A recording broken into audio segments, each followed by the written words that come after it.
June 24th, 1876. Exhausted soldiers lay in the dirt beneath a silent moon, their horses still saddled. Orders were clear: rest now, attack after dark. But by morning, that plan was in ruins. A lone scout rides through a haze of dust and tension, witnessing a sudden irreversible shift in Custer's strategy. Within hours, confusion would erupt into chaos, and over 200 men would never return. This is not the version of Little Bighorn you've heard before. This is a raw account from inside the breaking point. They were supposed to attack at night, but when dawn broke, Custer's plan was already unraveling. The Indians had seen them and were not running. What followed was a chain reaction of panic, defiance, and catastrophic command decisions. Why did Custer abandon the one plan that might have worked?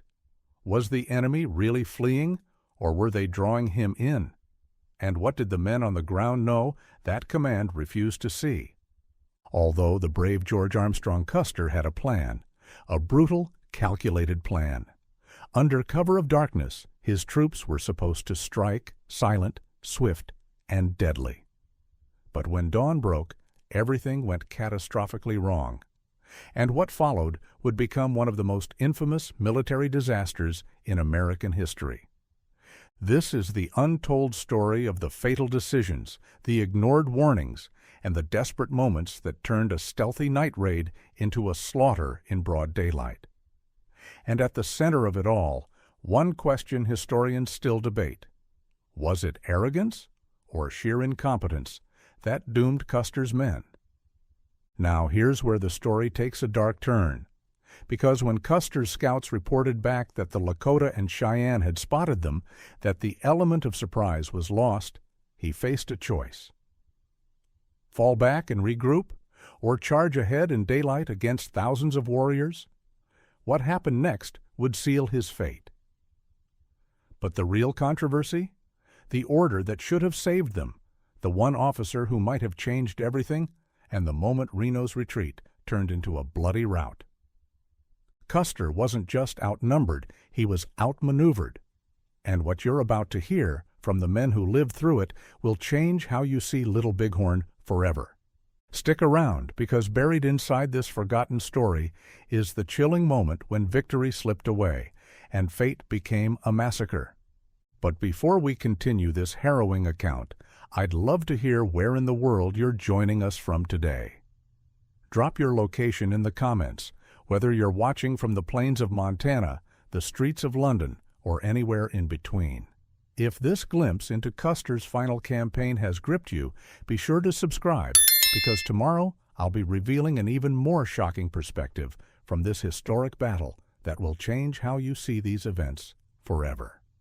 On June 22nd, Custer's command departed from the mouth of the Rosebud in search of Indian camps. 2 days later, on June 24th, we broke camp and marched throughout the day, setting up camp in the evening.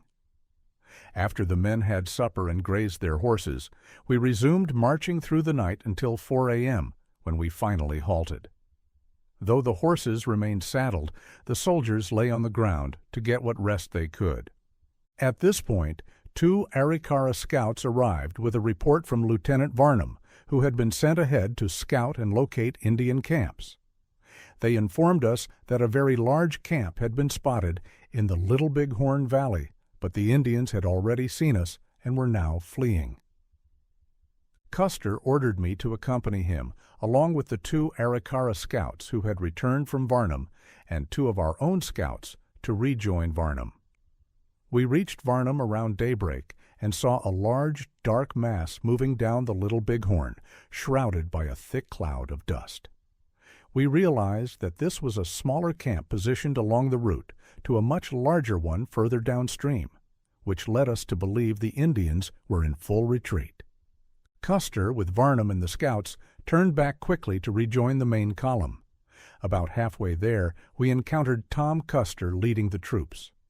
Upon seeing him, Custer exclaimed, "Tom, who in the devil moved these troops forward? My orders were to stay in camp all day and launch a night attack, but the Indians have spotted us and are fleeing." Upon rejoining the main force, Custer and his officers held a quick consultation. It was decided to continue pursuit, and the command was divided into 3 battalions. Custer would lead one, Benteen the second, and Reno the third. Benteen was instructed to scout to the left and observe the ridgelines as we advanced down the valley. Custer then ordered Reno to take his battalion and attempt to overtake the Indians and engage them, promising support from behind. He said, "Take the scouts with you."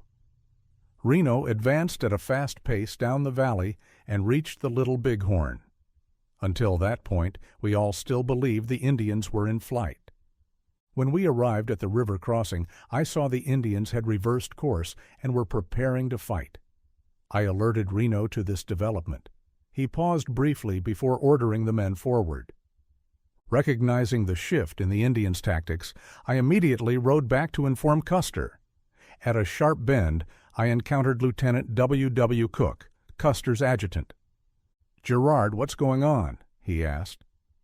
After I explained, he ordered me to return to Reno's position, while he rode ahead to inform Custer of the changing situation. I rejoined Reno just as he was forming a skirmish line. The soldiers were spaced about 6 feet apart along a ridge overlooking a stretch of timber. As the Indian forces charged, our men used the trees for cover. The Indians, meanwhile, circled to the left, taking the higher ground behind us. We had barely fired more than 4 shots when we saw Custer's command moving quickly along the hills about a mile behind us. At approximately 1:30 p.m., Reno shouted, "The Indians are flanking us!" Mount and charge. I was taken aback by this decision. We had strong defensive cover and could have held our ground for some time, but orders were given to mount and retreat. As the men attempted to withdraw, Charlie Reynolds was shot while riding up the left slope, and Isaiah Dorman was killed farther out. Reno led his men in single file toward the ford above, where Custer's command had earlier been seen. The retreat turned chaotic. The Indians fired at will, and most of the soldiers were shot in the back as they tried to reach higher ground. It was a rout rather than a tactical withdrawal. Once we reached the hill, Benteen arrived with his unit. However, the panic from Reno's men affected Benteen's troops, and no move was made to assist Custer. Although it was only about 2 p.m., and the Indians did not engage our position for over an hour, we remained where we were. Later, after Reno's force had pulled out, I discovered Lieutenant DeRudio, Sergeant O'Neill, and William Jackson, a half-breed Blackfoot scout, also cut off from the main command. Throughout the afternoon, we could hear periodic volley fire, but over time the Indian gunfire became dominant, and we feared the worst. Reno's battle had begun just after 4 o'clock and continued until nightfall. We stayed hidden until darkness, then tried to find Reno's new position, thinking he had retreated. We missed the morning ford and instead approached the same ford Reno had used to withdraw. But the sight of dead soldiers in the water spooked our horses, and the current looked too deep, so we turned back and found another crossing. As we climbed the opposite bank, we saw a match strike and called out, "There are the troops!" "Hello!" But the light was immediately extinguished. Nearing the original crossing again, we saw Indian lances outlined against the sky. The warriors heard us and suddenly turned toward us, calling out, "Are you afraid? We are not white troops." At that moment, DeRudio and O'Neill hid in the brush, while Jackson and I crossed the stream directly, riding into a steep bank. Our horses threw us off, and we lost our weapons. Eventually, we located a better ford, and just before dawn, reached the prairie. To our left, we heard more Indian warriors crossing the Little Bighorn, heading toward Reno's camp.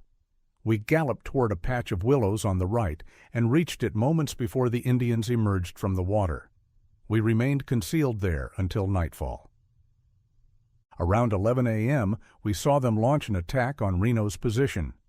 An hour before sunset, we heard loud shouting and confusion signs that the Indians had spotted General Terry's advancing forces.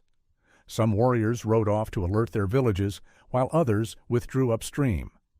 Hundreds of Indians passed close by our hiding place in the willows as they retreated. What lingers, what truly haunts this history, are the unanswered questions. What if Custer had listened to his scouts? What if Reno had held his ground instead of retreating? What if the attack had come under cover of darkness, as originally planned? Would 268 men have lived? Or was this disaster written in the stars, an inevitable collision between an empire's ambition and a people's defiance? Running Wolf and the Arikara scouts saw the truth. The Lakota, Cheyenne, and Arapaho were not fleeing. They were waiting. And when the trap snapped shut, it wasn't just Custer who fell. It was the myth of invincibility that had carried the U.S. cavalry into those hills. The West was never the same after that day. Yet here's the most controversial truth of all. The real tragedy of Little Bighorn wasn't that Custer failed. It's that his legend grew larger in death than it ever was in life, while the native warriors who defended their homes were painted as savages. History is written by the survivors.